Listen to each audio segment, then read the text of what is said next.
खुर्द में 2 दिवसीय यज्ञ के पश्चात अति प्राचीन मां कालिका माता मंदिर पर मां कालिका माता की मूर्ति को सिंहासन पर विराजमान किया गया।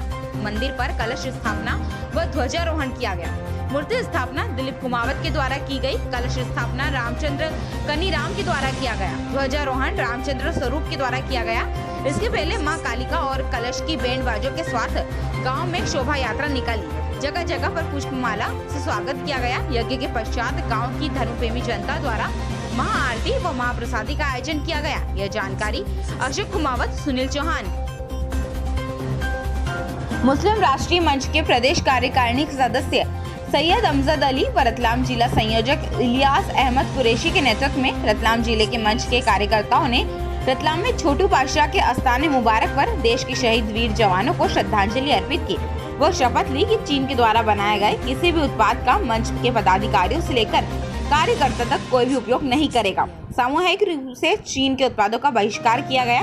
वह मंच द्वारा दरगाह परिसर में प्रत्येक शहीद सिपाही के नाम पर एक पौधा लगाकर प्रत्येक कार्यकर्ता द्वारा उसकी देखरेख का जिम्मा भी लिया गया। इस अनोखे अंदाज के वृक्षारोपण किया गया।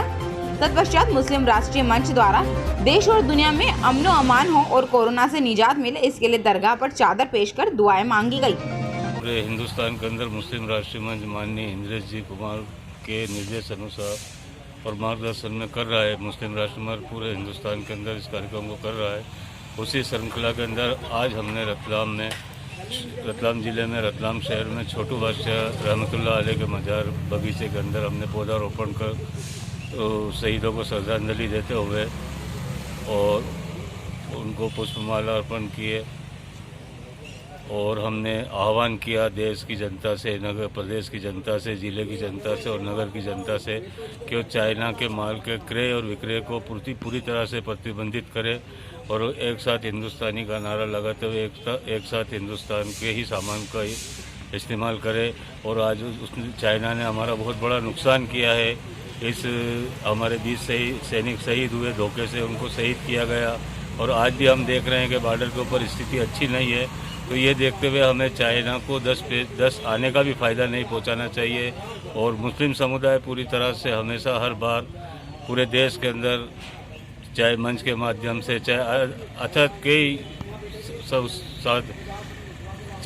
कई संस्थाओं से जुड़कर इन चीज़ों का विरोध करता रहा है। चाहे पाकिस्तान हो, चाहे चाइना हो, चाहे कोई भी देश हो जो हमारे देश के ऊपर नज़र उठाकर देखेगा तो मुस्लिम राष्ट्र मंच और मुस्लिम समुदाय पूरी तरह से देश के साथ, देश के जवान के साथ। और मैं देश के प्रधानमंत्री से एक निवेदन करना चाहूँगा माननीय नरेंद्र जी मोदी जी से कि अगर हमारी आवश्यकता लगती है कि हमको भी बॉर्डर पे इस्तेमाल किया जाए तो मुस्लिम राष्ट्र मंच पूरे हिंदुस्तान के अंदर से अपनी सेना लेकर सेना की मदद के लिए अवश्य पधारेगा, जरूर जाएगा।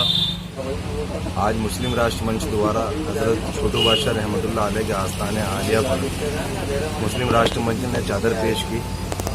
वह जैसा कि भारत और चीन की LAC पर तनाव अभी जो देखा जा रहा है और जो हमारे देश के वीर जवान शहीद हुए हैं उनको लेकर के हमने यहाँ श्रद्धांजलि का एक कार्यक्रम आयोजित किया था और साथ ही एक वृक्षारोपण भी यहाँ पर किया गया था। जैसा कि सर्वविदित है, चीन ने LAC पर भारतीय नौजवानों के साथ जो बर्बरतापूर्वक कार्रवाई की है, धोखे से और होशियारी से चीन कभी हमारा दोस्त हो ही नहीं सकता।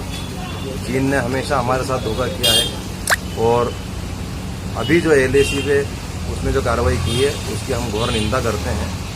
असल में पूरे विश्व में चीन कोविड-19 के चलते अपमानित हो रहा है।